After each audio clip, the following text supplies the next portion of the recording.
He says the corporation will take urgent disciplinary measures against people found to have wrongfully influenced editorial decisions at the broadcaster during the time that Hlaudi Motsoneng was the Chief Operating Officer or Acting Chief Operating Officer.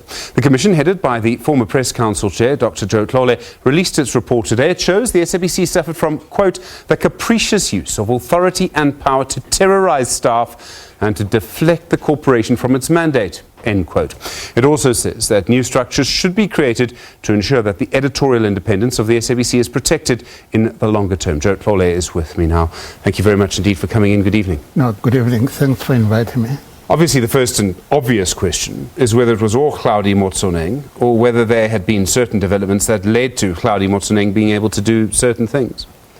It trickled from even above him, from the cabinet right up to the ordinary person in the newsroom. You're talking about a direct link between the then Communications Minister Faith Mothambi to a reporter on the ground? Yeah. How did that link work?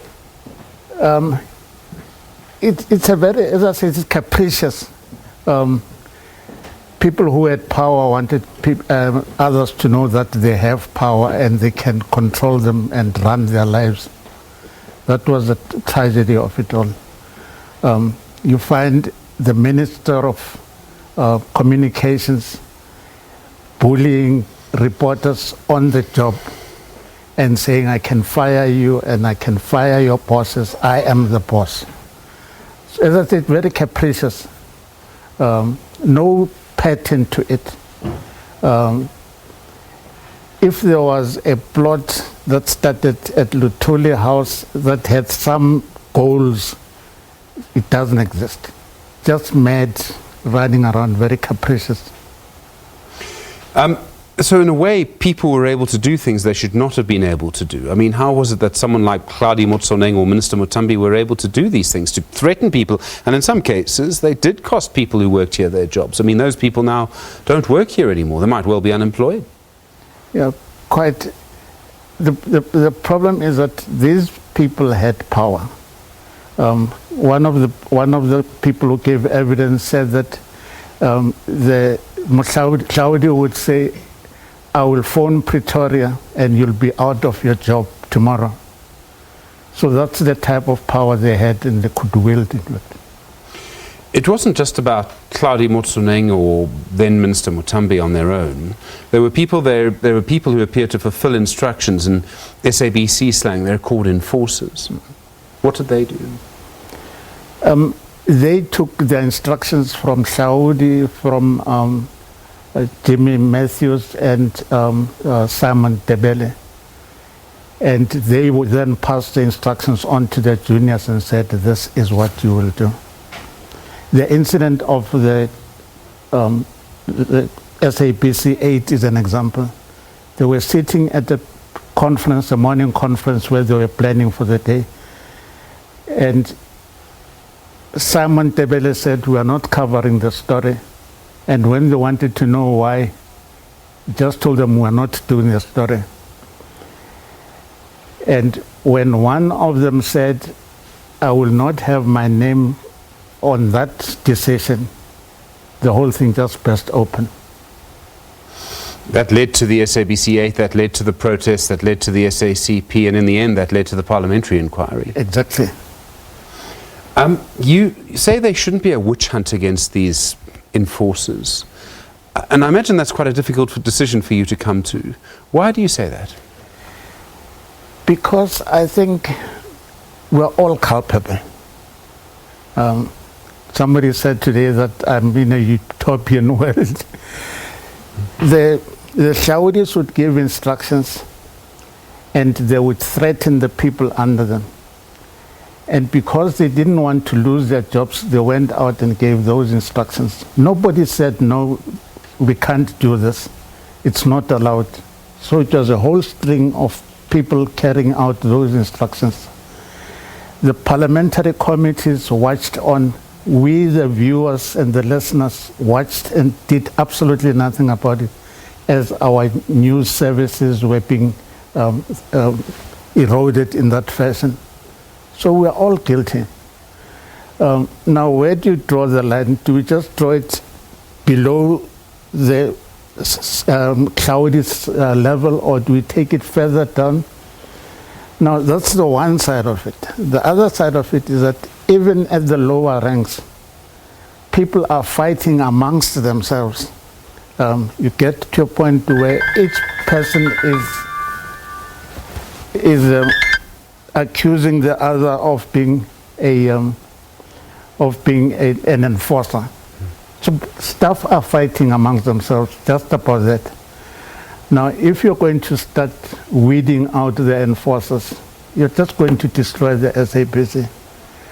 What we are suggesting in our report is, as I say, these are just recommendations. The SABC will decide what to do with the recommendations. That they should have very deep conversations where the pain and the torture just comes out and comes into the open and is dealt with openly. It sounds like you're suggesting we should take a lesson from the Truth Commission. That's, in fact, I hadn't even thought of the Truth Commission, but that's the nearest we get to it. Okay. I mean, a lot of what you talk about is actually a need for healing here at the SABC. You talk about how people feel about the corporation, and I mean, I haven't been here for as long as most other people, but there's certainly a deep love for the organization here. It seems that people are deeply affected by what happened. It's going to take time before there is healing, in fact. Some of the recommendations we made were to try and cocoon the SABC so it can do its work and heal itself. Hlaudi Motsoneng refused to cooperate with your commission. His lawyers sent one letter in which they said the answers to your questions are all in the negative. Obviously, you don't take his denial. You don't accept his denial. No, obviously we said that we don't know what they thought that denial is worth. They say it's worth absolutely nothing. The other person who played a big role, and I don't know if he falls under the category of enforcer, he's no longer here, Jimmy Matthews. He resigned, I think it was a tweet at midnight he resigned. Yes. How do you feel about him? He also refused to cooperate with you. Again, if you remember that tweet, midnight tweet, he apologized to the South African nation for the role he had played. Now, if he was genuinely apologetic, he would have come to the commission and said, this is what I did and this is what happened. But just saying, I will not be drawn into that. His excuse was, those were the worst times he's ever had, and he was not going to relive them. And the other sort of main character in this is Simon Tebele. He also refused to cooperate, but there's a particular story around him. He is a very frightened man, possibly like every other person at the SABC at the time. And he believes that if he came and spoke to us and told us what he knew, he would be assassinated. That suggests there's some people who are still very, very concerned. I mean, the head of legal services here at the SABC was killed in November 2017. No, in fact, that man was Simon's friend. That's one of the things that traumatized him. The ANC has often been accused of having some sort of direct influence, that there's a red phone line from Hlaudi House. I mean, you didn't find any evidence of that? No, we didn't have anybody giving that type of evidence. That's why I'm saying there's no direct link from Hlaudi House to the newsroom here. Didn't find any. But the name ANC just hovers over the SABC. When Mutambi is accused, she is doing SABC work. The ANC might say she was acting on her own, but essentially we have that ANC aura around the SABC. What needs to happen now? And I mean, there's several questions. The one is about making sure the SABC is independent in the shorter term, but there's another bigger question about making sure it's independent in the longer term. You want to create a new structure to do that.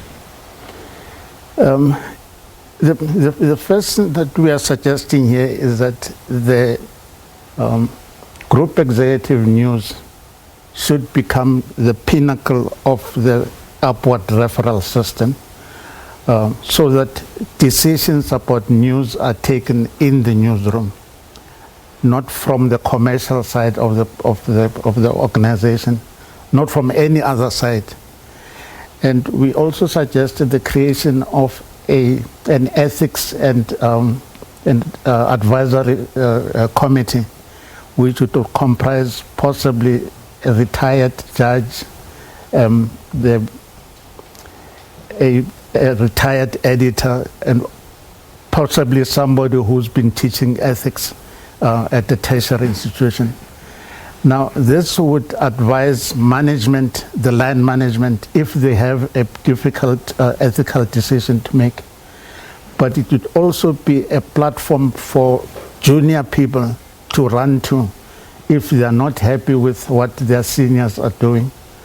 That's one of the things that was very obvious in our discussions with staff.